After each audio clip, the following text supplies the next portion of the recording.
माननीय चंद्रकांतजी खैरे साहेब, मान्य विनोदजी घोसाळकर साहेब, मान्य किशोरजी पाटील, रमेशजी गायकवाड, अनिलजी पटेल, सुधाकर दादा, जे निष्ठावान आमदार आहेत आपले कन्नडचे, उदयभाऊ राजपूत,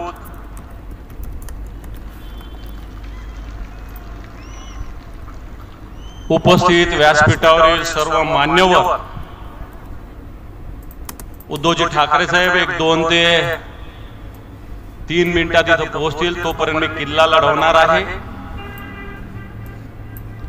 आणि उद्धवजी आल्यानंतर फक्त खैरे साहेब आणि उद्धवजींचं भाषण होणार आहे। आता कोणीतरी घोषणा दिली या गद्दारांचं करायचं काय करायचं?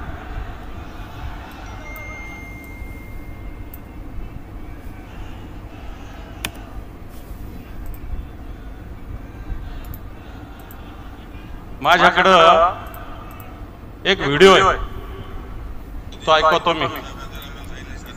उड्या मारू, पण आम्ही शिवसेना फुटणारी माणसं नाही, आम्ही कट्टर शिवसेनेचे सर्व आमदार आहे, ह्याच्यात एकही आमदार फुटणार नाही। मुख्यमंत्री कोणाचा व्हावा असं वाटतं?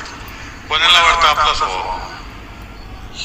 यांनी काय म्हटलं माहित आहे ना, की आम्ही असे आहोत की उद्धव साहेबांना सांगितलं 6व्या मजल्यावरून उडी मार, तर आम्ही उड्या मारू। ऐकलं का सगळ्यांनी?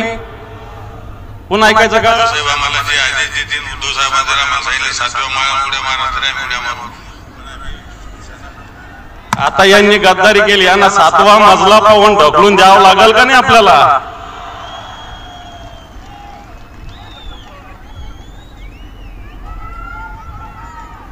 पन्नास खोके यांनी सांगितलं की आम्हाला उद्धव साहेबांनी जर सांगितलं तर आम्ही 6व्या उडीवरून उडी मारू। आता यांना 6व्या मजल्यावरून आपल्याला ढकलून द्यावं लागेल। या संभाजीनगरात कोणताही प्रवेश देता येणार नाही। आज या ठिकाणी लोकसभेचा आपण प्रचार करत असताना चंद्रकांतजी खैरे साहेब आपले उमेदवार आहेत। हे उमेदवार असताना अनेक विषयावर मागच्या काळामध्ये चर्चा झालेल्या आहेत, प्रचाराची राळ उठलेली आहे आणि हे राळ उठलेले असताना आपल्या समोर जे उमेदवार आहेत, जे आपल्यातून निघून गेलेले गद्दार असतील, नाही तर आपल्याला नुसती पोपटपंची करणारे एमआयएमचे खासदार असतील, यांना दोघांनाही आपल्याला धडा शिकवावा लागेल। आणि धडा शिकवावा लागत असताना आज आपल्या उमेदवाराचा नंबर किती माहित आहे का? किती किती आणि निशाणी? हे जरा बसा सगळे, हे बेटा, 1 नंबरवर आपलं नाव आहे आणि निशाणी आपली मशाल। 2 नंबरवर कोण आहे माहित आहे? गद्दार। ज्याचे 2 नंबरचे धंदे ते 2 नंबरवर आहे, लक्षात ठेवा। किती नंबर? 2 नंबरचे धंदे। आणि मग ग्रामीण भागात वेगवेगळ्या ठिकाणी फिरत असताना भाषणं केली गेली,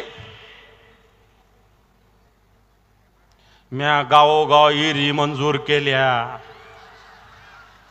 म्या गोठे मंजूर केले आणि म्या पानंद रस्ते बी केले।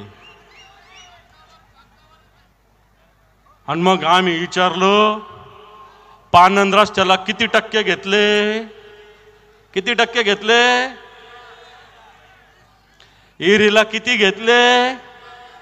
किती? आणि गोठ्याला?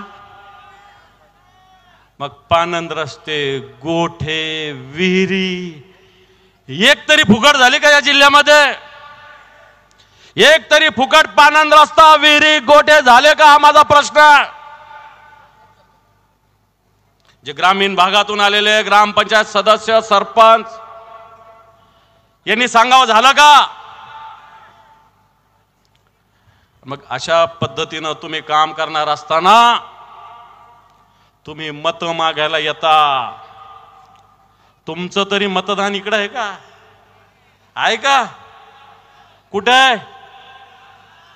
मग हे पैठणचं पार्सल आपण पैठणला पाठवू 13 तारखेला. पैठणचं पार्सल आपल्याला पैठणला पाठवावं लागणार आहे. आता अनिल पटेल साहेबांनी काही विषय मांडले की ज्या पद्धतीनं गद्दारी करून हे लोक उभे आहेत, या गद्दारांना धडा शिकवावा लागेल.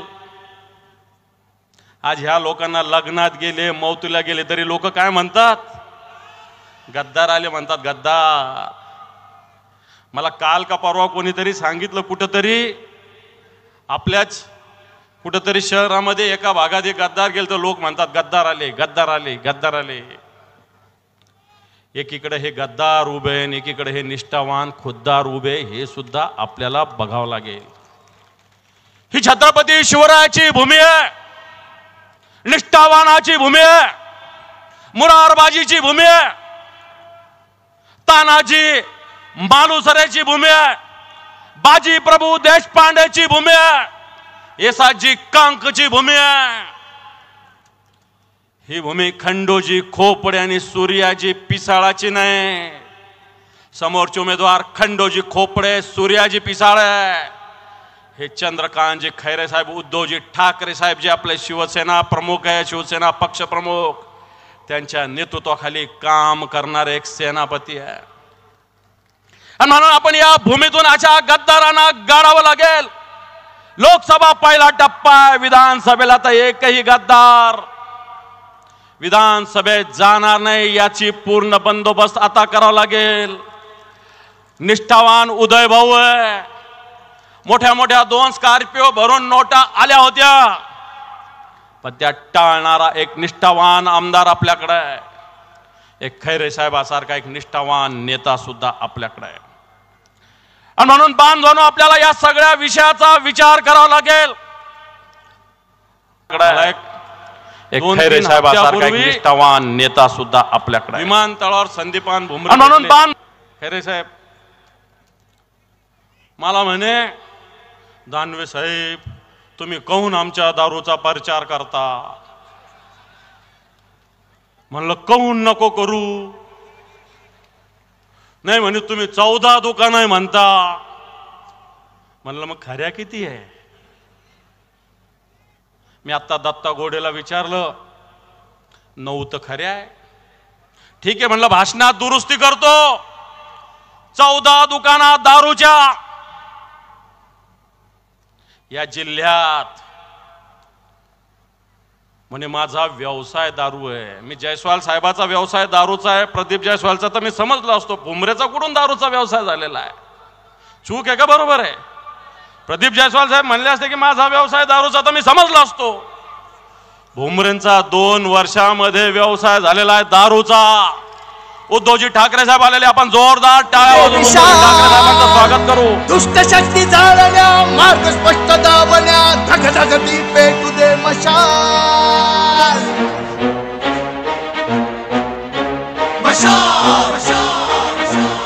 छत्रपती शिवाजी महाराज की. कलाती पेल तू मशाल. वारे हे पलटतील, भासे हे उलटतील, लढत रहा सैनिका हुशार. बोलतो मी. बसा. ए फोटोग्राफर सगळे समोरून सारखा. ए सारखा बाजू. चला सगळे सारखा, सगळे सारखा. ए सगळे बाजू. ए चाल बाजू घ्या ना.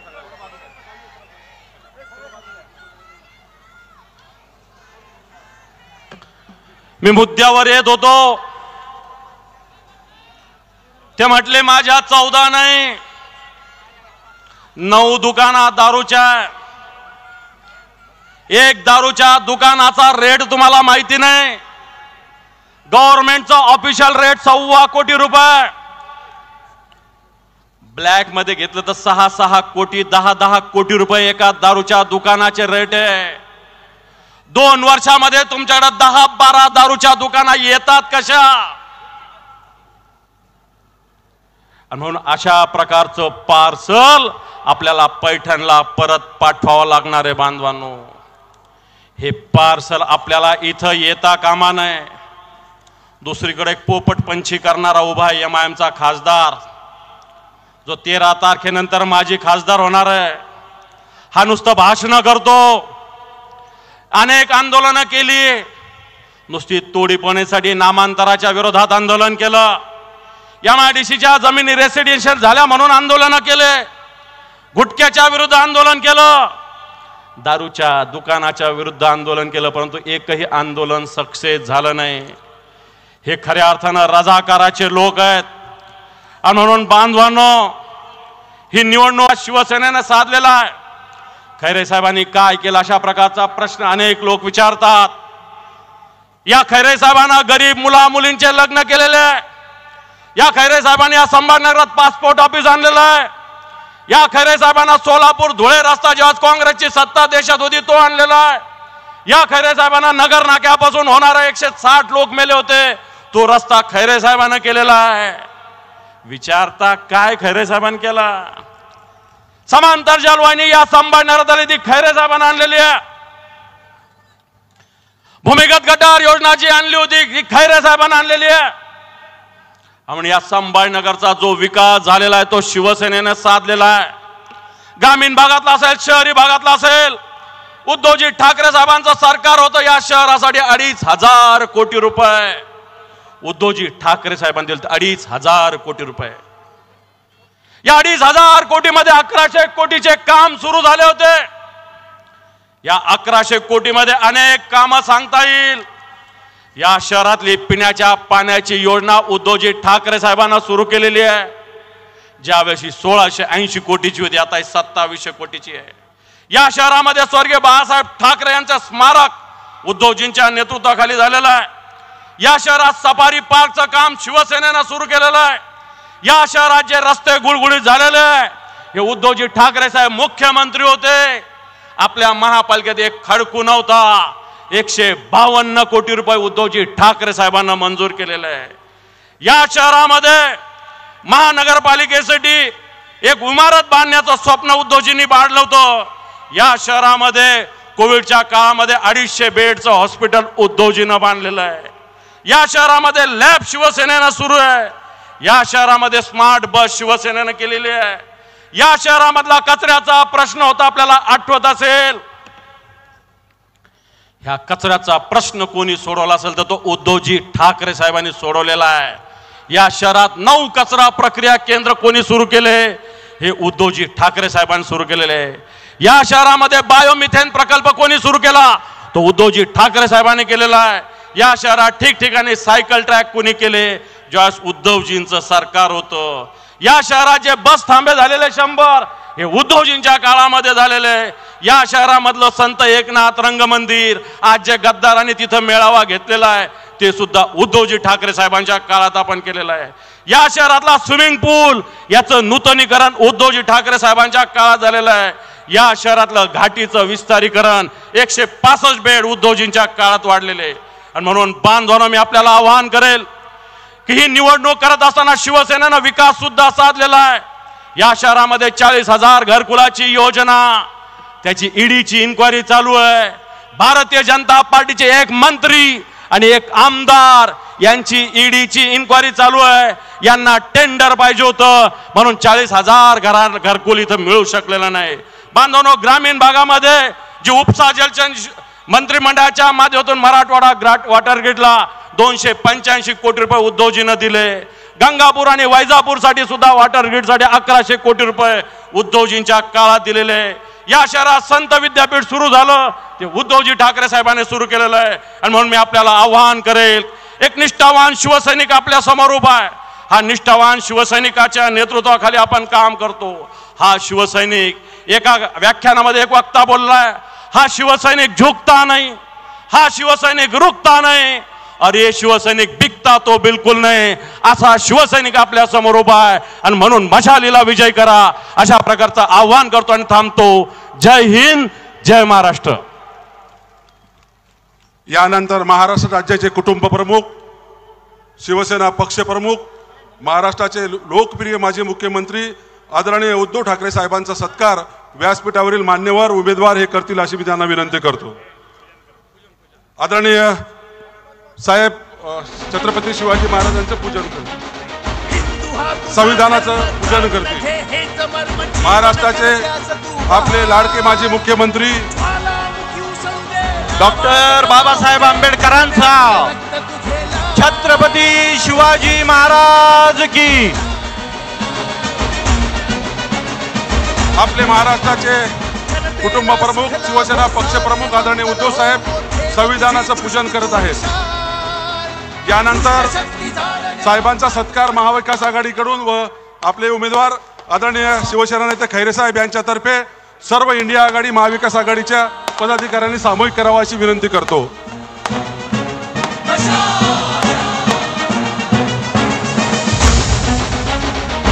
महाराष्ट्राचे कुटुंब प्रमुख शिवसेना पक्ष प्रमुख हिंदुत्व सम्राट माननीय महाराष्ट्राचे माजी मुख्यमंत्री उद्धव साहेब ठाकरे यांचा जय भवानी.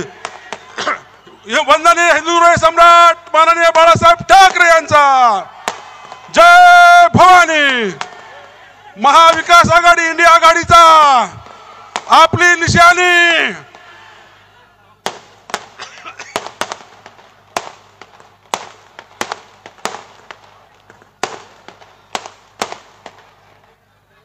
यानंतर आपले लोकप्रिय लाडके उमेदवार सन्माननीय खासदार चंद्रकांतजी खैरे साहेब ज्यांना आपल्याला विक्रमी मताने निवडून द्यायचं आहे, त्यांना विनंती करतो की त्यांनी थोडक्यात या ठिकाणी मार्गदर्शन करावं.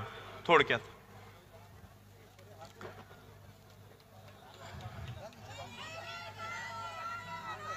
महाराष्ट्राचे कुलस्वामिनी आई तुळजाभवानी, कुलस्वामिनी आई तुळजाभवानी, राजे शिवछत्रपती शिवाजी महाराज, हिंदवी स्वराज्य संस्थापक राजे शिवछत्रपती शिवाजी महाराज,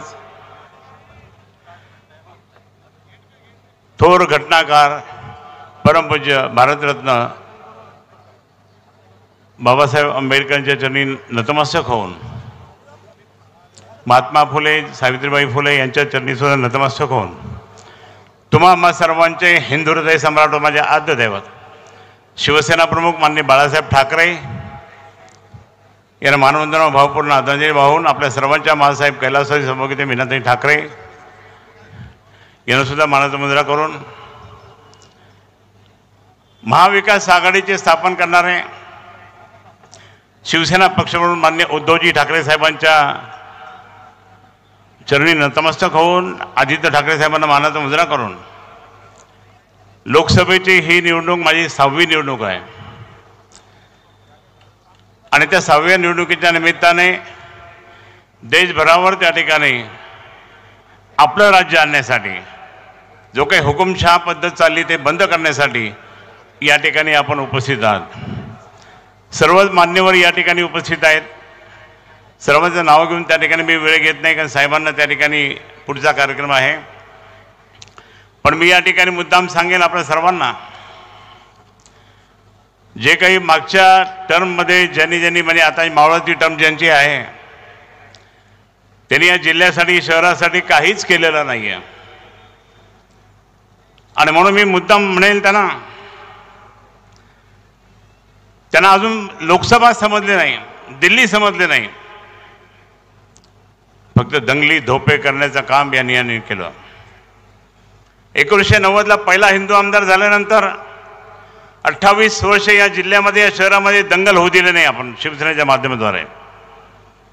नंतर मग मात्र त्याने राजाबाजारमध्ये केली, राम मंदिरासमोर केली. हे दंगली सुरू झाल्यामुळे DMIC मध्ये येणारे प्रोजेक्ट सुद्धा थांबले. लोक म्हणे MIM आहे ना इधर हम नाही आते. आणि मग मला या ठिकाणी शहर शांत ठेवायचं, जिल्हा शांत ठेवायचा, सर्व धर्मीयांना घेऊन त्या ठिकाणी प्रेमाचं वातावरण निर्माण करायचं, भाईचारा निर्माण करायचा. म्हणून मी यासमोर आपल्यासमोर उभा आहे. आदर्श घोटाळ्याचा निमित्त करून आम्ही त्या आदर्श घोटाळ्याची संपूर्ण माहिती आणि किती लोकांकडे पैसे आहे, किती लोकांचे ठेवी आहे, ही माहिती आम्ही कलेक्टर, विभागीय आयुक्त, CPना आणि इन्स्पेक्टरला दिली होती. तीच माहिती त्यामुळे आंदोलन केलं खूप.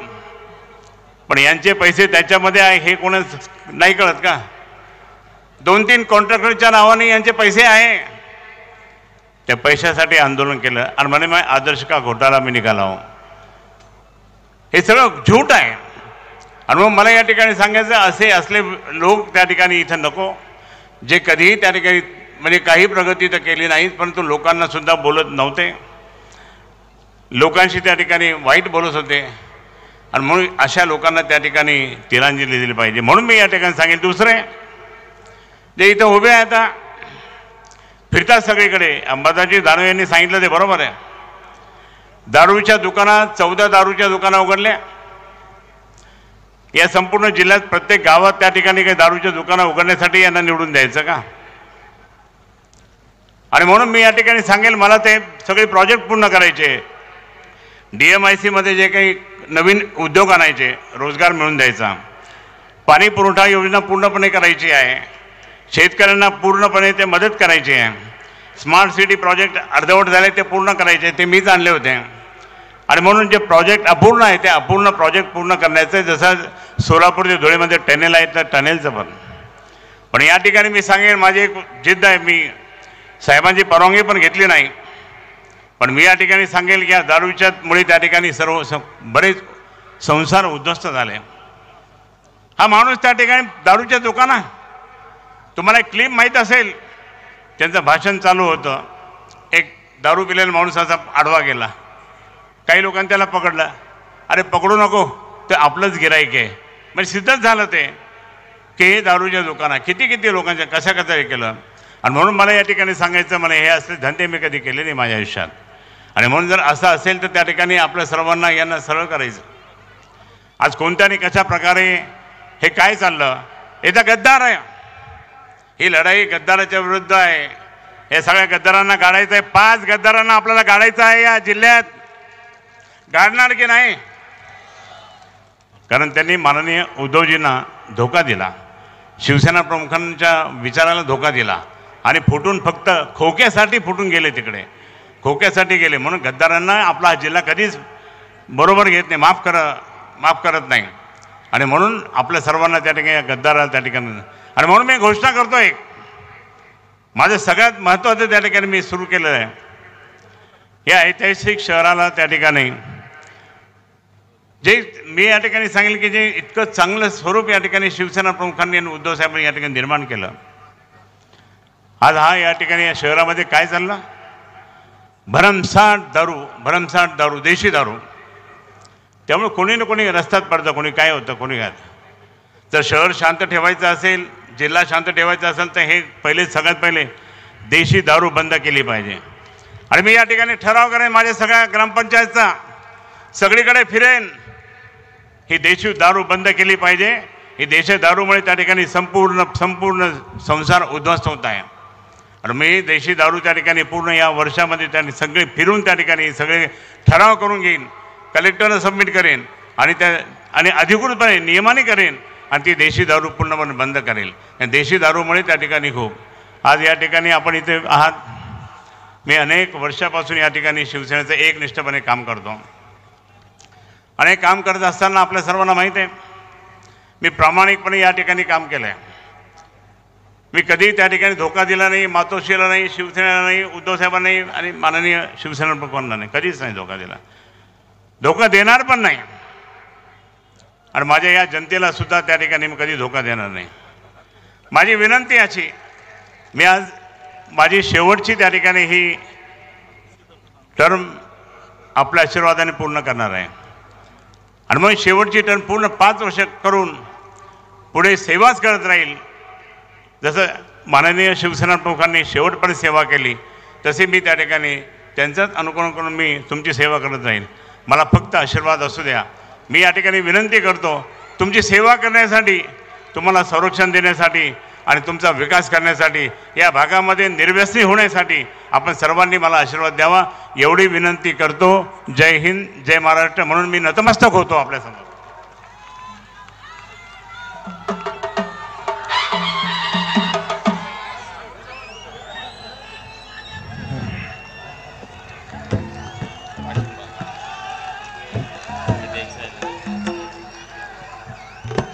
या ठिकाणी धनगर समाजाच्या वतीनं धनगर आरक्षण कृती समितीनं चंद्रकांत खैरे साहेबांना पाठिंबा दर्शवलेला आहे। त्याचबरोबर प्राध्यापक रवींद्रजी बनसोड सर यांचा या ठिकाणी शिवसेनेत प्रवेश होत आहे। त्याचप्रमाणे शीख समाजाचे सन्माननीय नवीनजी ओबेराय, शमशेरसिंगजी सोधी, जसपाल सिंग ओबेराय, हरचरण गुलाटी, यश ओबेराय, रोमो छाबडा आणि माखीजाजी यांनी पण शीख समाजाच्या वतीनं खैरे साहेबांना पाठिंबा दर्शवलेला आहे। त्या सगळ्यांचं मनापासून स्वागत आणि शाहीर सुरेश जाधव यांना विनंती करतो की आपण आपला पोवाडा सुरू करावा। शिवसेना प्रमुखांवरचा पोवाडा सुरू करा। शिवसेना प्रमुख सरसेनापती हिंदू हृदय सम्राट बाळासाहेब ठाकरे यांचा पोवाडा आपल्या समोर सादर करीत आहोत। अंधकारी होती हो वाट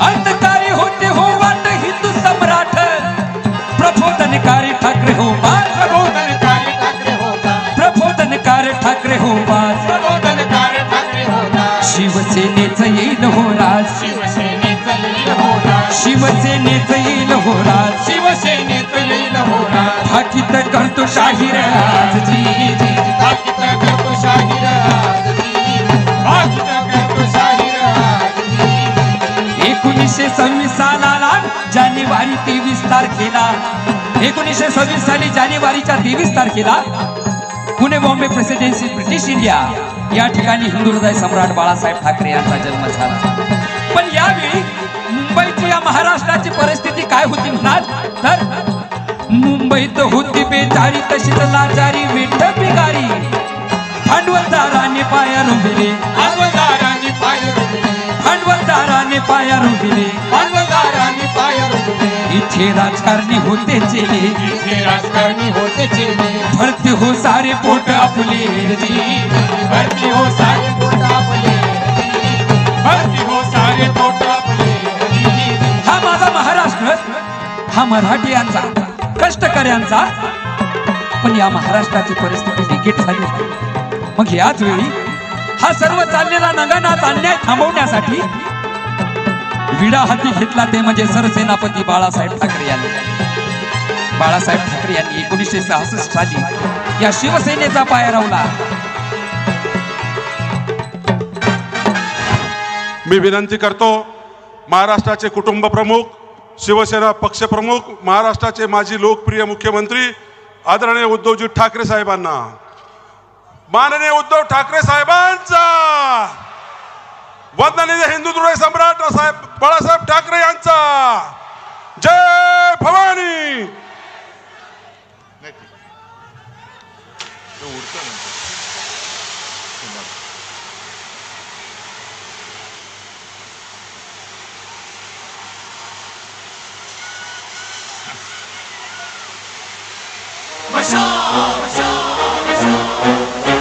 शत्रूवर हल्ला कर लढाई सहो तयार तलहाती पेल तू मशाल वारे हे पलटतील भासे हे उलटतील लढत रहा सैनिका हुशार।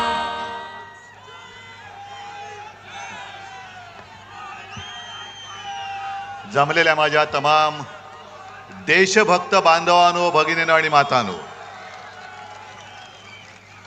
मी मुद्दामून देशभक्त बोललो कारण ही लढाई देशासाठी आहे।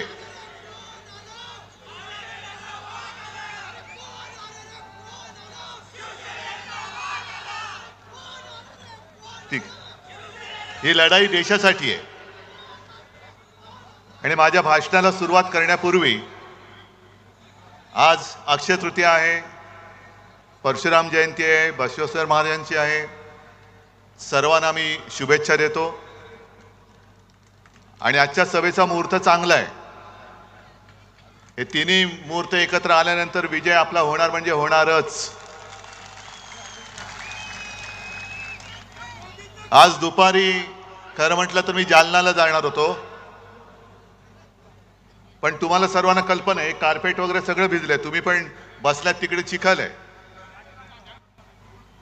निघणार तेवढ्यात पाऊसच सुरू झाला आणि हेलिकॉप्टरवाला पायलट म्हणाले, साहेब अशा या वातावरणात उडणं कठीण आहे, अशक्य आहे. म्हणून मी पहिल्या प्रथम जालनाकरांची माफी मागतो, कारण मी कधी एखादा शब्द दिला का मी मागे फिरत नाही. आणि आजची ही आपली सभा जी आहे ती आपल्या खैरे साहेबांना विजयी करण्यासाठी जशी आहे तशीच जालनाच्या कल्याणरावांना सुद्धा विजयी करण्यासाठी आहे. आणि जालनामध्ये जाऊन मी बोलणार होतो ते थोडंसं इथे बोलून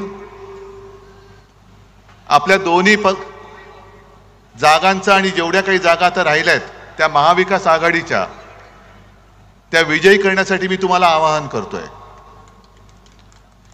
मी जालन्यात जाऊन बोलणार होतो की 5 टर्म म्हणजे किती वर्ष झाली, 25 आयुष्यातली 25 वर्ष एका व्यक्तीला तुम्ही निवडून देतात.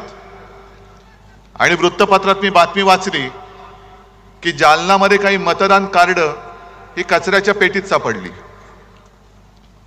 मला असं वाटलं की बहुतेक मतदारांनी विचार केला असेल की मतदान करायचं कशाला, 5 टर्म आपण निवडून दिलंय, आता जालनामध्ये काही प्रश्नच शिल्लक राहिलेले नाहीत. म्हणजे सकाळी नळ उघडला काही सकाळी 7 ते 10 दूध येतं, 10 ते 12 पाणी. आता इथला विचार करायला पाहिजे की इकडे आपल्या समोर जो गद्दार उभा आहे त्याचा नळ उघडला तर काय येईल. मग तुम्हाला दारूवाला पाहिजे की पाणीवाला पाहिजे. आणि जालना सगळं सुधारलं असणार, काही प्रश्न शिल्लक राहिले नसणार. पण एकूण जर विचार केला तर ही 25 वर्ष गेली फुकट, मोदींची 10 वर्ष गेली फुकट. आता जालनाकरांनी रावसाहेबांना विचारलं पाहिजे, आता तरी जालना झालं, खूप दिलं तुम्हाला, आता जा बाबा एकदाचे. आता आमचा कल्याणराव तिकडे पाहिजे, कारण आता आम्हाला कल्याण करायचंय जालन्याचं.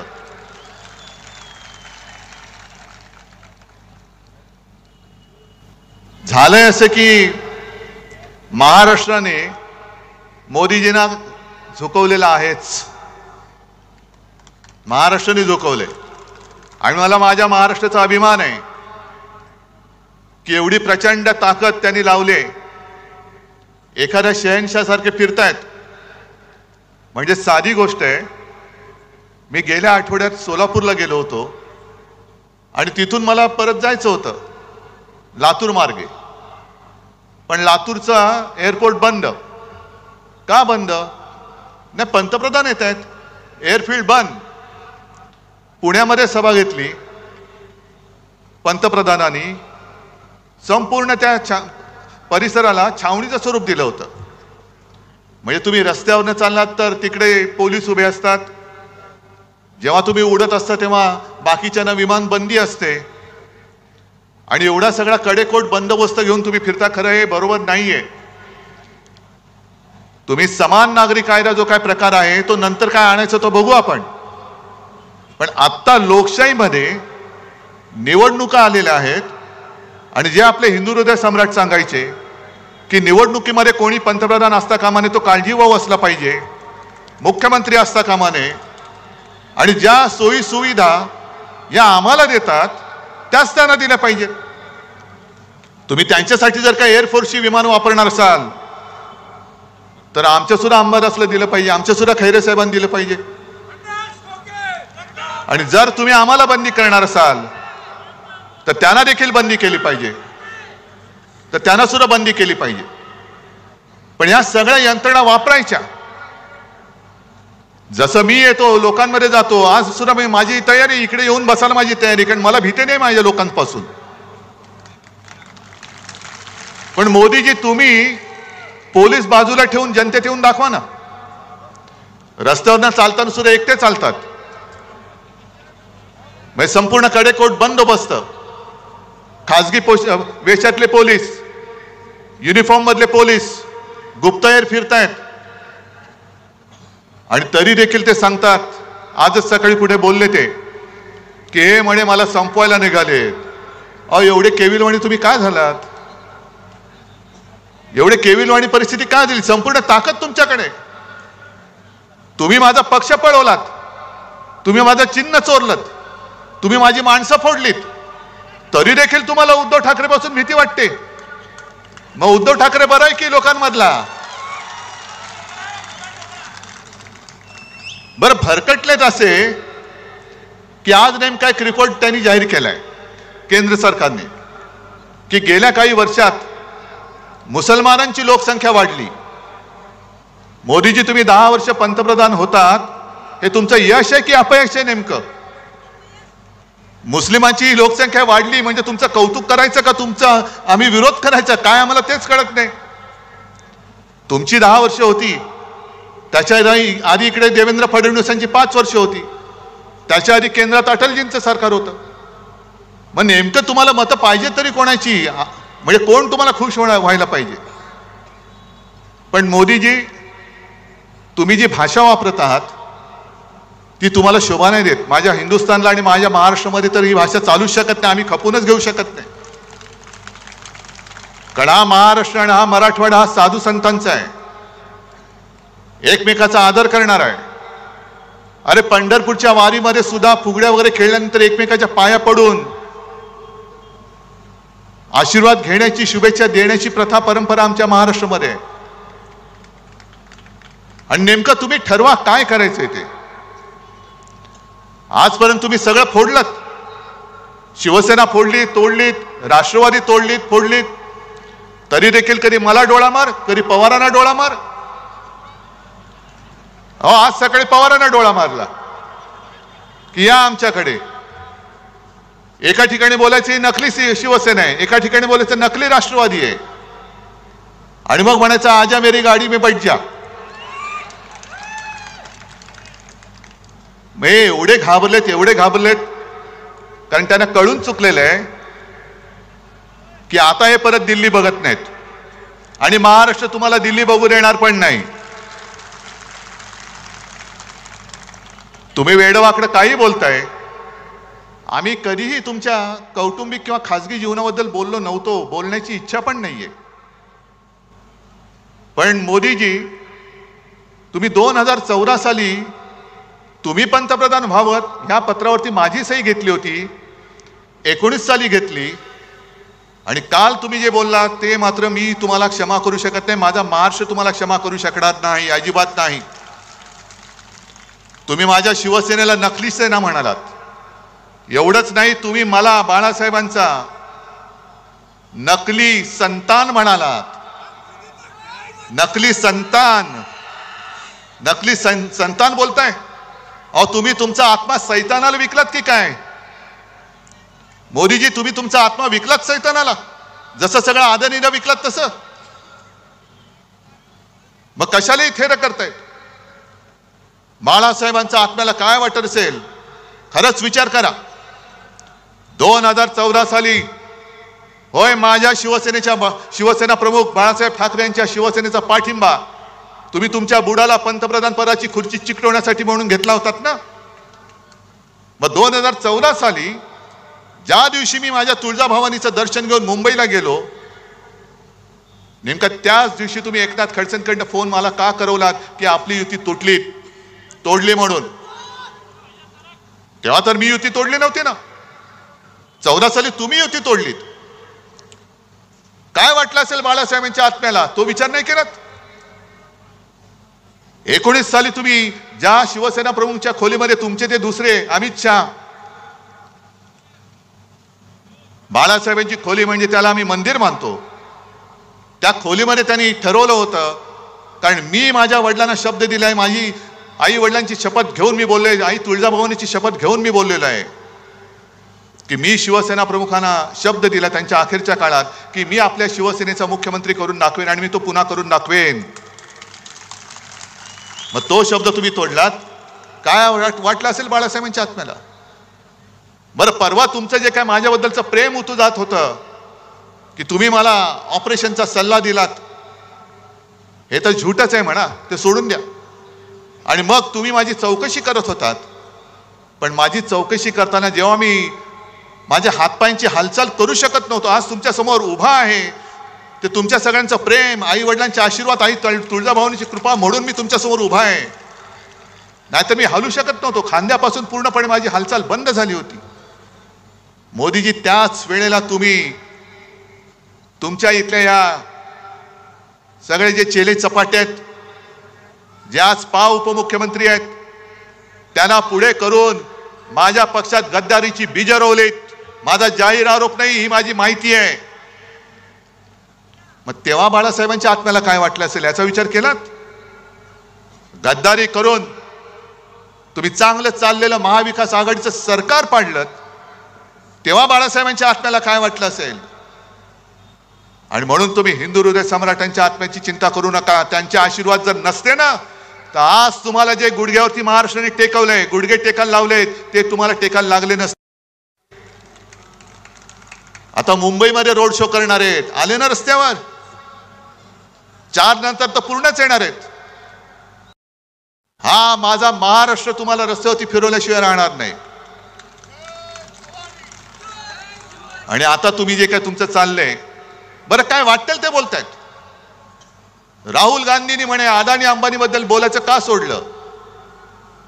आणि राहुल गांधींनी सांगायचं कि अडानी आणि अंबानींकडनं टेम्पो भरून पैसे कितना माल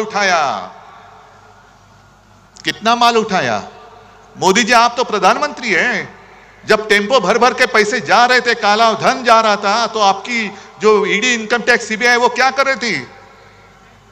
का आमच्या गद्दाराच्या ठेल्यावरती गेले होते? जो गद्दार उभा राहिलाय त्याच्या समोर गेले होते का? त्याच्या दुकानात गेले होते काय लिंबू पाणी प्यायला? जर तुमच्याकडे माहिती होती तर धाडी का नाही टाकल्या? आणि जर काळा पैसा टेम्पो भरून राहुल गांधीला गेला असेल, तर मग तुम्ही काळा पैसा नष्ट करण्यासाठी नोटबंदी केली होती. त्या अपयशाची मोदीजी तुम्ही कबुली दिलेली आहात. तुमचं सगळंच फसलेलं आहे, सगळंच फसलंय. देवेंद्र फडणवीस जे काय सांगतात की मोदीजींच्या इंजिनाला विकासाचे डबे आहेत. अहो, विकासाचं इंजिन, डबे सोडून द्या. गेले 10 वर्ष आम्ही बघतोय नुसते डबेच लागतायत. पण तुमच्या डब्याला खाली भ्रष्टाचारांची त्याचं काय करताय तुम्ही? आणि संपूर्ण देशाने आता ठरवलंय की हे आता इंजिनच बदलायचे. गुजरातला पाठवून ज्या वाटेने तुम्ही आमचे गद्दार तिकडे नेलेत, त्याच वाटेने हे मोदीजींचं इंजिन सुद्धा गुजरातला पाठवून द्या. कारण 10 वर्ष नुसत्या वाफा नाही, नुसत्या थापा मारते, थापा. आज अंबादासजी, तुम्ही एक काम चांगलं केलं की आपल्या सरकारच्या काळामध्ये संभाजीनगरसाठी आपण काय केलं हे तुम्ही सगळ्यांना सांगितलं. आणि एका गोष्टीचा आज मला अभिमान आहे की शिवसेना प्रमुखांनी याच मैदानाच्या व्यासपीठावरून तुम्हाला जे वचन दिलं होतं, छत्रपती संभाजीनगर ह्या शहराचं नव्हे जिल्ह्याचं नामकरण मी करेन.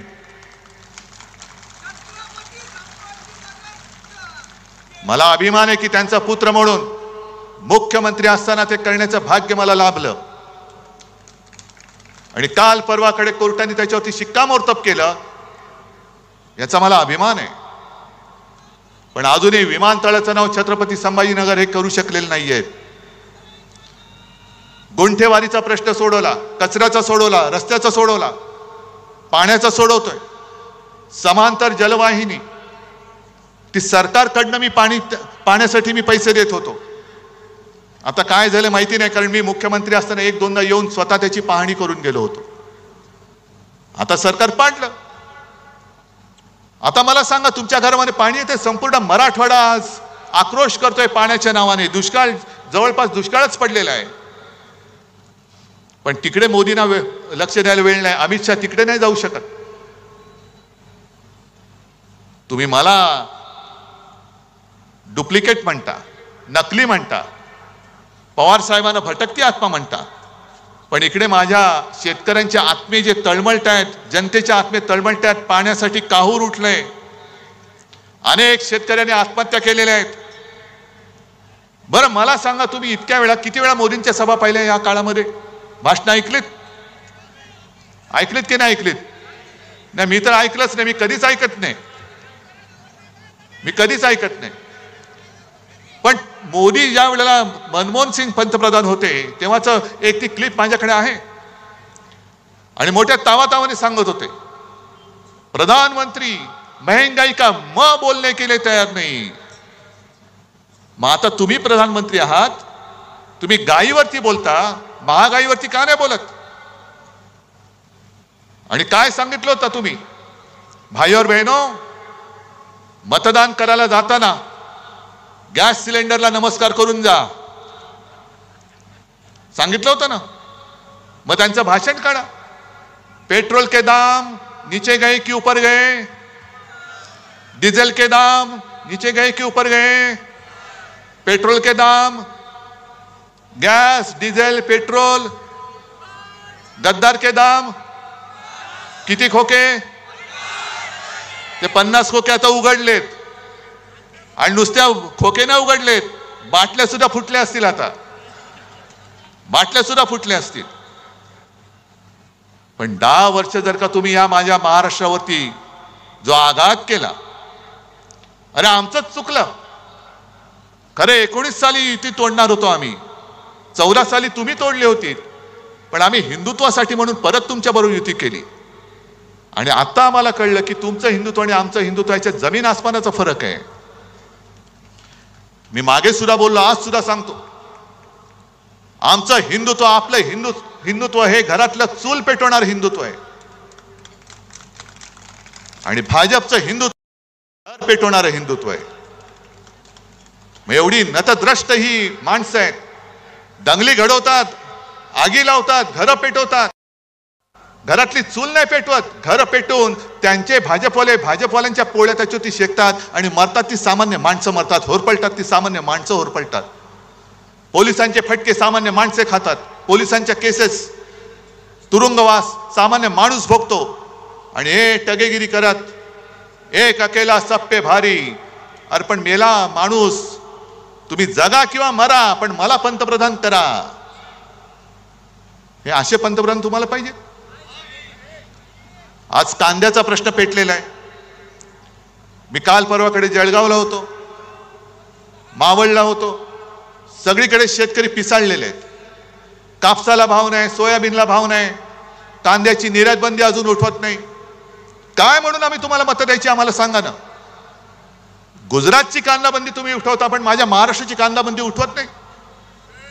जवळपास 1100 कोटी रुपया कांदा उत्पादकांचं नुकसान झालेलं आहे. 400च्या वरती कंटेनर तिकडे लोड होण्यासाठी त्या डॉकमध्ये पडलेले आहेत असेच, कारण अजून ऑर्डर्स चाललेले नाहीत निर्यातीच्या. मग कांदा सोडतोय, शेतकऱ्याच्या मालाला भाव मिळत नाही आणि जाहिराती चालल्यात. आजच पेपरमध्ये जाहिरात आले की आम्ही तुम्हाला हमीभाव देऊ. मग 10 वर्ष काय केलं? गवत उपटलं. 10 वर्ष आम्ही तुमच्याकडे हमीभाव मागतोय, तुम्ही हमीभाव द्यायला तयार नाहीत. संभाजीनगरमध्ये किती उद्योग आणले? आपण जे काही उद्योग आणत होतो, करोनाचा काळ होता, तरी सुद्धा कित्येक कोटींचे नुसते सामंजस्य करार नव्हते केले, प्रत्यक्षात करार करून आपल्या महाराष्ट्रामध्ये आपण उद्योगधंदे आणत होतो. पण याने या उद्योगधंदे पळून नेले, गुजरातला नेले. सगळं गुजरात गुजरात गुजरात. माझं गुजरातबद्दल काही द्वेष आकस असा आहे अशातला भाग नाही, पण तुम्ही माझ्या महाराष्ट्राचं ओरबाडून गुजरातला नेता आहात. अरे काहीतरी या गद्दारांना लाज लज्जा शरम वाटली पाहिजे. हे बाळासाहेबांचे विचार. काय तुमच्यामध्ये हिंमत कशाला आहे? धनुष्यबाण पेलण्याची हिंमत आहे तुमच्यामध्ये? माझा धनुष्यबाण तुम्ही कलंकित करून टाकलात. मोदीजी, तुम्ही या कटाचे सूत्रधार आहात. कारण 1-2 दिवसापूर्वी हे जे मिंदे आहेत त्यांनी ठाण्यामध्ये एका कार्यकर्त्यांच्या मेळाव्यात भाषण केलं आणि काय सांगितलं, आणि म्हणून असं कणून बोलत असतात ते. अरे काहीतरी पोट साफ करण्याचं औषध घे, कंटोस कशाला? आणि कणून त्यांनी सांगितलं की मी मोदीजी आणि शहाजींना सांगितलं मी करेक्ट कार्यक्रम केलेला आहे, आता पुढचं काम तुम्ही करा. आणि त्यांनी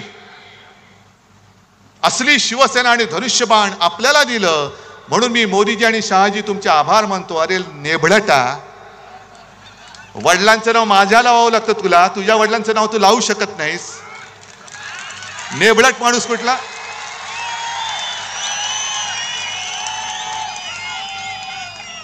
आणि हा कट कसा शिजला बघा. मोदी शहा म्हणाले होते की तुझं काम तू कर, आमचं काम आम्ही करतो, आणि ते पाठी उभे राहिले. आणि खरी शिवसेना म्हणजे नाव आणि चिन्ह यांचं आधी ठरलं होतं की तू सुरतेला ये. अरे छत्रपतींनी, शिवछत्रपतींनी सुरत लुटली असेल, तुझ्याकडनं आम्ही महाराष्ट्र लुटतो, शिवसेना तुला देतो. ही असली नतद्रष्ट अवलाद गेले 2-2.5 वर्ष महाराष्ट्रावरती राज्य करते, आम्हाला कोणाला काहीच वाटत नाही. आणि मोदीजी जे सतत सांगतात नकली सेना नकली सेना, हे नुसतं अनावधानाने आलेलं नाहीये. ज्याप्रमाणे त्यांनी निवडणूक आयोग याचा वापर केला, म्हणजे धुळीपुष्टा करणारा हा माणूस निवडणूक आयुक्त, त्याचा वापर करून आपलं नाव आणि चिन्ह त्याला दिलं. मग मध्ये ते लवादाचं नाटक केलं. तो नार्वेकर नावाचा एक आहे, तो पण असाच आहे हुजऱ्या, त्याचा वापर केला. आणि कोर्टाने चपराक मारले की ते कोश्यारी नावाचे एक जे काळी टोपी होती आपल्याकडे, त्यांनी कसं चूक केलं हे कोर्टाने सांगितले. आणि आता कोर्टाने जी टिप्पणी केलेली आहे की तुम्ही लोकप्रतिनिधींच्या आधारावरती पक्ष कोणाचाही ठरवू शकत नाही. हा माझा पक्ष माझ्या सोबत आहे, माझा पक्ष इकडे बसलेला आहे. निवडणूक आयुक्ताचे डोळे जर फुटले नसतील तर येऊन बघ. आणि निवडणूक आयोगाच्या निर्णयाविरुद्ध, लवादाच्या निर्णयाच्या विरुद्ध आपण सर्वोच्च न्यायालयात गेलेलो आहोत. आणि मोदीजी तुम्ही जी काही टिप्पणी करताय, मी आज जाहीर आरोप करतोय की तुम्ही सर्वोच्च न्यायालयावरती दबाव आणत आहात. आणि सर्वोच्च न्यायालयाने याची दखल घ्यायला पाहिजे. कायद्यासमोर सगळे सारखे असतात, कोणी पंतप्रधान नसतो, कोणी साधा माणूस नाही. म्हणून तर त्या न्यायदेवतेच्या डोळ्यावरती पट्टी असते, कारण तिला आक्रोश ऐकू येतो, पण कोण छोटा कोण मोठा ती बघत नाही. मग निवडणूक आयोगाने जो निर्णय दिलाय जो चुकीचा आहे, लवादाने दिलाय तो चुकीचा आहे. पण सर्वोच्च न्यायालयाने निर्णय काय द्यायला पाहिजे, मोदींची इच्छा काय आहे हे मोदी सांगतायत नकली सेना म्हणून. हे 4 जून पर्यंत मोदीजी तुमचं नाटक चालेल. पण नोटबंदी जशी तुम्ही केली होती, अचानक 8 वाजता आलात आणि सांगितलं की भाई और बहनो, तुमच्याकडे जे काही नोटा आहेत ना, नोटा त्या आज रात्री 12 वाजल्यापासून त्याचे फक्त कागदाचे तुकडे राहतील, त्यांचं महत्व आम्ही काढून टाकलेले, नोटबंदी जाहीर झालेलं आहे. तसंच मी आज सांगतोय, हा महाराष्ट्र आता नाणेबंदी करतोय. महाराष्ट्रातली जनता नाणेबंदी करते. कोणतं नाणं? मोदींचं नाणं. मोदीजी 4 जून नंतर तुम्ही पंतप्रधान नसाल, तुम्ही फक्त नरेंद्र मोदी असाल, 4 जून नंतर महाराष्ट्राची नाणेबंदी सुरू होईल.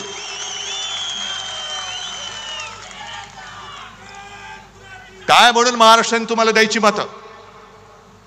गेले 10 वर्ष सातत्याने 40 पेक्षा अधिक जागा आम्ही तुम्हाला देतो आहोत, आणि त्याचे पान तुम्ही असे फेडता. शेतकरी आत्महत्या करतोय, बघायला वेळ नाही. उद्योगधंदे तुम्ही सरळ उचलून, माझ्या महाराष्ट्रात बेकारी वाढते, महाराष्ट्र मेला तरी चालेल पण गुजरात जगला पाहिजे, ही तुमची वृत्ती. आम्ही आरक्षण देऊ, मग आजपर्यंत का नाही दिलं? आरक्षण हटवणार नाही, आजपर्यंत का नाही केलं? जालनाचाच जर का विषय काढला तर ते जरांगे पाटील उपोषणाला बसले होते. काय गुन्हा केला होता त्यांनी? का दरोडा टाकून बसला होता माणूस? तिकडे तुम्ही, म्हणजे त्यांनी गोळीबार केलं, ते जरांगे पाटलांनी ते गोळी काडतूस पण दाखवलं होती, टर्फल त्याचं. अशा महिला बघितल्या नाही तुम्ही, वयस्कर माणसं नाही पाहिली, टाळकी फोडून काढलीत. मी स्वतः गेलो होतो संध्याकाळी, पोलीस भयभीत झालेले. पोलीस म्हणाले, म्हणजे मी इथून निघालो, सुसाट आमचा ताफा निघाला.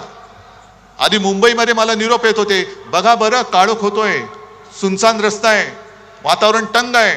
म्हटलं बघू ना काय तंग आहे, मी जातो ना माझ्या लोकांमध्ये, काय करायचं ते करतील माझं. आणि मी गेलो. मग निघाल्यानंतर एका पॉइंटला सगळे पोलिसांची वाहनं एका बाजूला थांबली. मी गाडी थांबवली, म्हटलं काय झालं? ते इन्चार्ज होते, धावत आले, साहेब ह्याच्या पुढे ना पोलिसांच्या बंदी आहे. म्हटलं थांबा इकडे, मी जातो. मी गेलो तिकडे, आणि तिकडे गेल्यानंतर खरंच सांगतो, मी अजूनही तो क्षण विसरू. एक तर गेल्याबरोबर लाट्या काट्या खाल्लेले सगळे माझे बांधव होते. त्यांनी मी गेल्यावरती जो जयघोष केला की त्यांना वाटलं की कोणतरी आधार देणारा आला.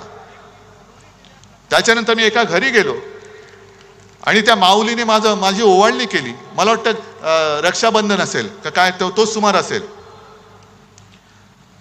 आणि मला सांगितलं, डोळ्यात पाणी होतं, की दादा मी सुद्धा वाचले, माझ्या सुद्धा हाताला मार लागलाय. म्हटलं मग ताई काय औषध उपचार केले? माझं जाऊ द्या, पण माझ्या सुनेला आणि मुलाला एवढं मारलंय की ते हॉस्पिटलमध्ये आहेत. मग अंबादास पण सोबत होते. आम्ही निघाल्यानंतर त्या ताईला भेटायला गेलो, तिच्या सुनेला. तिथं समोर तिचं डोकं फुटलेलं, कोणाच्या इकडे छरे घुसलेत, कोणाला लाठ्या मारल्यात. का हा तुम्ही अत्याचार माझ्या या बांधवांवरती का केला त्याचं उत्तर अजून कोणी दिलेलं नाहीये. कोणाच्या ऑर्डरनी केला? कोणाच्या ऑर्डरनी दिला? कारण मी मुख्यमंत्री होतो, मला चांगलं माहिती आहे प्रशासन कसं चालतं. एखादा एवढा लाठीमार किंवा हवेत गोळीबार करायचा असेल तरी त्याला वरिष्ठांची परवानगी लागते. आणि तिथल्या लोकांनी मला जे सांगितलं की एक वर्ण कोणाचा तरी फोन आला आणि त्याच्यानंतर अचानक जणू काही सैतान अंगात यावा तसा पोलिसांनी लाठीमार सुरू केला. या जखमा अजूनही कोणी विसरलेलं नाही, ह्या वेदना अजूनही कोणी विसरलेल्या नाही आहेत. तुम्ही एकतर फसवणूक करतात आणि मग आरक्षणाच्या गोष्टी करता. आज केजरीवालना जामीन झालेला आहे, पण तुम्हाला सगळ्यांना माहिती आहे केजरीवाल जे आहेत त्यांच्या सरकारचे अधिकार हे मोदी सरकारने काढून घेतले. ही हुकुमशाही नाही. बरं, सर्वोच्च न्यायालयाने केजरीवालचे अधिकार त्यांच्या सरकारचे परत दिले. मोदी सरकारने काय केलं? ताबडतोबीने, वेळ घालवला नाही, ताबडतोबीने तो मुद्दा लोकसभेत आणला आणि पाशवी बहुमताच्या जोरावरती सर्वोच्च न्यायालयाचा निकाल परतवून लावून तो बदलला आणि सगळे अधिकार मोदी सरकारच्या ताब्यात घेतले. मग हा निर्णय तुम्ही जसा बदललात तसा आरक्षणाचं का नाही बदलत? तुम्ही मग वाढवा ना, टक्केवारी वाढवा. पण तुमच्या सोयीचं तेवढं निवडायचं आणि लोकांच्या कोपऱ्याला गुळ लावायचा. आम्ही तुम्हाला शेतकऱ्यांना हमी भाव देतो. आहेत इथे शेतकरी आहेत? आलेत का? हे पट्टे का रे तुम्हाला? कामगार आले तिकडे? किती लोकांना काम मिळाले? किती लोक बेकार आहेत? आता हे जे काय कायदे करतायत शेतकऱ्यांना हमी भाव देऊ, मग गेल्या 1-2 वर्षापूर्वी जे 3 काळे कायदे आणले होते, का आणले होते? कोणासाठी आणले होते? शेतकऱ्यांनी आंदोलन केलं 6-7 महिने. त्याच्यामध्ये 700-800 शेतकरी मेले. ऊन वारा पाऊस थंडीमध्ये काकडून मेले, भिजून मेले, भाजून मेले. भाजून म्हणजे उन्हानी. मोदी सरकार ढिम्म हलत नव्हतं. आणि जेव्हा निवडणुका आल्या तेव्हा सगळं मागे घेतलं. मग आता निवडणुका झाल्यानंतर हे पुन्हा आणतील किंवा न आणतील ह्याची खात्री कशी बाळगायची? आणि एक साधा प्रश्न आहे, ज्या पद्धतीने यंत्रणेचा वापर करून आपल्या शिवसेनेच्या 7-12वरती या दाढीवाल्याचं नाव लिहिलं, नेबळटाचं नाव लिहिलं, मग उद्या तुमच्या 7-12वरती त्यांच्या मित्राचं नाव लिहिलं तर तुम्ही कोणाकडे जाल? शेती राहील तुमच्या जागेवर आणि काही करू शकतील. आज भले अडाणी अंबानीवरती बोलू देत, पण एक 2-3 दिवसापूर्वी माझ्या जळगावच्या सभेत आपले असीम सरोदे वकील, ज्यांनी उत्तम प्रकाराने ही केस जनता न्यायालयात म्हणजे तुमच्यासमोर मांडली, काय एक त्यातले पैलू आहेत ते सोडून तुम्हाला सगळे सांगितले. त्या असीम सरोदेने एक माहिती दिली की हे जे सांगतायत अमित शहा, आम्ही 370 कलम रद्द केलं, 370 कलम रद्द केलं. उद्धव ठाकरे सांगा 370 बद्दल तुमचं काय मत आहे? अहो 370 रद्द करायला आमचा पाठिंबा तेव्हाही होता आणि आज सुद्धा आहे. पण मुळात असीम सरोदेने सांगितलेली ती माहिती ही धक्कादायक आहे. असीम सरोदेने सांगितलं की 370 कलम काढलेलंच नाहीये. त्या 370 कलम मध्ये सुद्धा अशी खेळी केली की 370B म्हणून त्याच्यात जो एक कलम आहे ते त्यांनी स्थगित केले. आता स्थगित केले म्हणजे काय केले की साधी गोष्ट आहे, दिवा लावलेला आहे, बटन आहे, बटन बंद केलं तर दिवा बंद होतो, बटन पुन्हा दाबलं तर दिवा चालू होतो. म्हणजे दिवा जागेवर आहे, फक्त बटन बंद केलेलं आहे. आणि 370(ब) त्यांनी स्थगित केल्यामुळे काय झालं की काश्मीरच्या बाहेरची लोक हे काश्मीरमध्ये आता जागा घेऊ शकतात. चांगली गोष्ट आहे. काश्मीरी पंडितांचं रक्षण त्यावेळेला एकट्या शिवसेना प्रमुखांनी महाराष्ट्रात केलं होतं, तेव्हा मोदी शहा तुमचं नाव पण नव्हतं. ते तर घरी परत जाऊ शकत नाहीयेत, पण निदान काश्मीरमधले बाहेरची लोक जाऊन जमीन घेऊ शकतात. आणि त्याचा परिणाम असा झाला की काश्मीरमध्ये सगळ्यात जास्त जमीन कोणी घेतले तुम्हाला माहिती आहे? कोणी? अडाणी. आणि कशासाठी घेतले माहिती आहे? काश्मीरमध्ये जिथे त्यांनी जागा घेतले तिकडे लिथियमचा साठा मोठ्या प्रमाणावरती. किती हलकटपणाने चालले, किती आपल्याला भोळे समजतायत, भोंदू समजतायत आणि देशभक्तीचा आव आणतायत. अडाणींसाठी तुम्ही ते कलम बाजूला केलं. अडाणींनी तिकडे मोठी जागा घेतली आणि तो लिथियमचा साठा, त्या लिथियमचा वापर आपल्या मोबाईलच्या बॅटरीज, आता इलेक्ट्रिक व्हेकल ज्या येत आहेत आल्यात त्याच्या बॅटऱ्यांसाठी, इतर अनेक ठिकाणी लिथियमचा वापर होतो. ते बरोबर त्यांनी उचलून त्या अडाणीच्या घशात टाकलं. आता अडाणींकडे गेला म्हणजे पैसा कुठे गेला? मोदी म्हणजे कुठे? गुजरात. काय महाराष्ट्राला काय मिळालं? 2-3 सेमीकंडक्टर चिपचे जे कारखाने उद्योग येत आहेत त्यातले 2 नेले गुजरातला. टाटा एअरबस गुजरात, हिरे व्यापार गुजरात, वित्तीय केंद्र Gujarat, medical device park Gujarat, bulk drug park Gujarat, सगळं गुजरात गुजरात गुजरात. मग महाराष्ट्राने काय नुसतं या गद्दाराच्या गुत्त्यावरती जाऊन दारू प्यायची? गुजरातमध्ये गुजरातच्या बंदरावरती हे बंदर सुद्धा अडाणीच. मध्ये मध्ये बातम्या येतात करोडो रुपयांचा ड्रग्सचा साठा सापडला, नशिले पदार्थ. हे कुठेच जातात ड्रग? कुठे कोणाच्या अंमलाखाली तुम्ही जातायत? एका बाजूला ड्रग्ज येत आहेत, एका बाजूला सरळ गुत्तेदार निवडणूक लढतायत आणि आपलं मोदी बाबा म्हणून शिक्के मारत बसायचं. ही लढाई ही उद्धव ठाकरेची नाही, ही उद्धव ठाकरे तुमची लढाई लढतोय. माझं काय जातंय? मला तर परवा मोदींनी डोळा मारलेलाच आहे. मला तर मारलाय डोळा, पण मी नाही जाणार. माझा महाराष्ट्र माझ्या डोळ्या देखत लुटला जात असेल तर मोदीजी तुम्हाला नकली संतान म्हणताय तुम्ही. त्या शिवसेना प्रमुखांच्या पुत्राचा इंगा तुम्हाला मी दाखवतो आणि तुम्हाला माझ्या भवानी मातेचं तेज काय असतं ते सुद्धा दाखवतो. तुम्ही जय श्रीराम म्हणता, आम्ही जय श्रीराम म्हणतो. या सांस्कृतिक क्रीडा मंडळाच्या मैदानामध्ये त्यावेळेला मला वाटतं राम मंदिरासाठी विटा जमवण्यासाठी इकडे प्रमोद महाजन आणि शिवसेना प्रमुखांची सभा झाली होती ना. मग तुम्ही काय शिकवताय आम्हाला राम मंदिरामध्ये शिवसेनेचे योगदान काय? अरे प्रमोद महाजन जरी आज असते ना तरी मोदीजी तुम्ही दिसला नसतात. आमचा एक अस्सल मराठी माणूस तिकडे पंतप्रधानपदी बसला असता. पण राम मंदिर म्हणून तुम्ही जे काय मिरवताय, राम मंदिर तुम्ही केलं नाहीत. उद्धव ठाकरे राम मंदिराच्या वेळेला आले नाहीत म्हणे रामाचा अपमान केला. तुम्ही काय मुहूर्त काढत बसता? तुम्ही द्याल तो मुहूर्त, नाही मानत मी मुख्यमंत्री होण्याच्या आधी सुद्धा राम मंदिरात गेलो होतो आणि मुख्यमंत्री झाल्यानंतर सुद्धा गेलो होतो. पण मला नाही आठवत देवेंद्र फडणवीस मुख्यमंत्री असताना कधी गेले होते.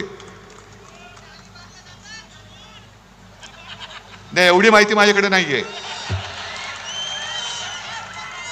पण राम मंदिराचं तुम्ही घेताय. पण ज्या दिवशी राम मंदिराचा मुहूर्त झाला त्या दिवशी आपण कुठे होतो? नाशिकच्या काळाराम मंदिरात. आणि या काळाराम मंदिराचं एक ऐतिहासिक महत्व आहे. या काळाराम मंदिरात आपले महामानव डॉक्टर बाबासाहेब आंबेडकरांनी हा राम माझा सुद्धा आहे आणि मंदिरात जाण्याचा अधिकार माझा देखील आहे म्हणून तिकडे जाऊन आंदोलन केलं होतं. याचं कारण आज जे हे बुरसटलेले गोमूत्रधारी आहेत, जे स्वतःला हिंदुत्ववादी हिंदू समजतायत, हे बुरसटलेले गोमूत्रधारी, हे हिंदुत्व आमचं नाहीये. त्यांनीच डॉक्टर बाबासाहेब आंबेडकरांचा प्रवेश रोखला होता. आणि ज्या बुरसटलेल्या गोमूत्रधारेनी संत तुकारामांच्या गाथा बुडवल्या होत्या, तेच बुरसटलेले गोमूत्रधारी आज महामानव डॉक्टर बाबासाहेब आंबेडकरांनी लिहिलेलं संविधान सुद्धा बदलायला मागतायत. 400 पार म्हटल्यानंतर तुम्ही जो जल्लोष केला की तडीपार, कारण 400 पार का व्हायचं यांना? समोर विरोधक नकोय. जे हिटलरनी केलं होतं, जे पुतीननी केलं. आता पुतीनच्या इकडे निवडणूक झाली, 98% मतदान पुतीनला झालं. 98%. काय बोंबळला तुम्ही? सगळे विरोधक तुरुंगात टाकून दिले. काही जण तुरुंगात मेले, काही जण रहस्यमयरित्या मृत्यू झाला. पण आम्ही निवडणूक घेतली की नाही? 98% लोकांनी मतं दिलेत आम्हाला. ही अशी निवडणूक तुम्हाला उद्या पाहिजे? आज जे काय आम्ही बोलतोय, पोट तिडकीने मी बोलतोय. का मी आलो? कारण खैरेंसारखा एक निष्ठावान माणूस आज पुन्हा एकदा ताकदीने उभा राहिलेला आहे. जाऊ शकत होते ना, खैरे जाऊ शकत होते, अंबादास जाऊ शकत होते, घोडीले जाऊ शकत होते, कितीतरी लोक इकडे बसले ते जाऊ शकत होते. काय त्यांना खोके मिळाले नसते? बरोबर आहे, गद्दारी विकत घेता येते, पण निष्ठा विकत घेता येत नाही. ती रक्तात असावी लागते. आमच्या रक्तात निष्ठा आहे. आणि बाबासाहेबांनी लिहिलेलं संविधान, एक साधा दलित कुटुंबात जन्मलेला माणूस, गरीब माणूस एवढा बुद्धिमान होऊ शकतो. आणि त्यांनी लिहिलेलं संविधान आम्ही पाळायचं, हे यांच्या बुरसटलेल्या मेंदूला झिंझिणे आणणार आहे. हे म्हणून यांच्या झिंझिणे आणल्यात. महाराष्ट्राचा आकाश आहे, हे संविधान बदलायचं आहे. आणि ही चाल, ह्या काही मला स्वप्न पडलं म्हणून नाही मी बोलत, त्यांच्याच काही खासदारांनी, आमदारांनी, माजी काही लोकांनी हे सगळं बिंग फोडलेलं आहे. आणि त्याच्यासाठी आपण लढतोय. म्हणून तर योग्य वेळेला मशाल आपल्या हातामध्ये आलेली आहे, योग्य वेळेला आलेली आहे. चोराच्या हातात धनुष्यबाण दिलंय आणि तुमच्या हातामध्ये मशाल आहे. ही मशाल ही आई जगदंबेची आहे. ते सगळे नाचतात ना गोंधळ घालताना सुद्धा, तसा हा गोंधळ मांडायचा आता. हा गोंधळ मांडायचा आहे. सगळ्या देवदेवतांना सांगायचं या गोंधळाला या. आणि देशाने खरं ठरवायला पाहिजे. मोदीजी, तुम्ही जे मला परत परत तुम्हाला का सांगतोय? कारण काँग्रेसचे कोणतरी एक जे पित्रोदा, त्यांनी का सगळ्यांची पित्र खाली आणली मला माहिती नाही. हा याच्यासारखा दिसतो. अरे दिसत असेल, तुझं काय जातंय? पण ते बोलल्यानंतर काँग्रेसने त्यांना काढून टाकला. मग आता मला भाजपला विचारायचंय, मोदी शिवसेना प्रमुख आणि माझ्या माचा अपमान करतायत. मी पितृदेव भव, मातृदेव भव, गुरुदेव भव मानणारा संस्कार झालेला माणूस आहे. माझ्यावरती माझ्या आई वडिलांचे संस्कार आहेत. मोदीजी, कदाचित तुम्ही जन्म झाल्यापासून एवढे देशसेवेत मग्न झाला असाल की तुमच्या आई वडिलांनी तुमच्यावरती संस्कार करायला वेळच मिळाला नसेल. पण तुमची जी भाषा आहे ती पंतप्रधान पदाला शोभेशी नाही. ती तुम्ही माझ्या देशाची आबरू घालवताय संपूर्ण जगामध्ये. ही भाषा शोभत नाही तुम्हाला. जरा शिकवणी लावा. पुढे जरा आता आराम घ्या, कारण हे झोपत नाही असं म्हणतात. आणि जो झोपत नाही त्याच्या बुद्धीवरती दुष्परिणाम होतो. हे वैद्यकीय सत्य आहे. म्हणून भाजपला जो सुद्धा सांगतोय की तुम्ही आमच्यावरती जी टीका करता की इंडिया आघाडीकडे किती चेहरे आहेत, 5 वर्षाला 1 वर्षांनी पंतप्रधान बदलणार. अहो, आमचं आम्ही बघू. पण तुमच्याकडे आता एक चेहरा आहे, तोच तुमच्या डोईजड झालाय. आता तुमच्याकडे दुसरा चेहरा कोण? कारण हा चेहरा तुम्हाला विजय नाही मिळवून देऊ शकत. 10 वर्ष झाली, हा चेहरा आता घासून पुसून सगळा झाला. याच्या थापा ऐकून आम्ही आता कंटाळलो. आता भाजप समोर प्रश्न आहे की उद्या काय करायचं. कारण 2009ला सुद्धा मोदीजींनी 200च्या वर सभा घेतल्या होत्या देशात, पण जिथे जिथे सभा घेतल्या तिकडे भुईसपाट झाला होता भाजपा. सगळीकडे भुईसपाट. म्हणून मोदीजी, तुम्ही कधी काळी आमचे स्नेही होतात, मध्ये मध्ये तुम्हाला सोयीप्रमाणे आमचं प्रेम येतं. म्हणून तुम्हाला मी खरंच हात जोडून विनंती करतोय की जरा थोडं शांत राहा. डोक्याला पातंजलीचं तेल रामदेव बाबांकडनं घ्या, कपालभाती करा. थोडा विलंब झाला तरी चालेल, पण आता अनुलोम विलोम करा. आणि आता जरा घ्या, वानप्रस्थाश्रमाकडे तुमची आता पावलं पडतायत. हळूवार तिकडे मार्गस्थ व्हा. पण माझ्या देशाची वाट लावू नका आता, कृपा करून. अजिबात देशाची वाट लावू नका. आणि म्हणून अशा माणसाच्या हातात जे वाटेल ते बोलतायत, कधी हिंदू मुसलमान, कधी कोण काय खातंय, कोणी काय करायचं, अशा माणसाच्या हातात परत आपलं भविष्य तुम्हाला देणं मंजूर आहे काय? मग या वेळेला तुम्ही काय करणार आहात एकदा जरा ओरडून सांगा. आणि जरा आपल्याला आपल्या गाण्यातला तो एक शब्द ज्याच्यावरती आक्षेप घेतलाय तो जरा एकदा जोरात घोषणा द्या. अरे पूर्ण करा ना. जय भवानी, जय शिवाजी, जय भवानी. आणि अबकी बार भाजपा तडीपार. जय हिंद, जय महाराष्ट्र. या ठिकाणी छत्रपती संभाजीनगर लोकसभा मतदारसंघाचे चंद्रकांतजी खैरे साहेब आणि जालना. एक मिनिट या, वेळेवर आले दोघही या. म्हणजे खैरे साहेब तर होते. या पुढे या. जालना मतदारसंघाचे लोकप्रिय उमेदवार कल्याणजी काळे साहेब हे आपले आशीर्वाद घेत आहेत. आदरणीय साहेब त्यांना शुभेच्छा देत आहेत.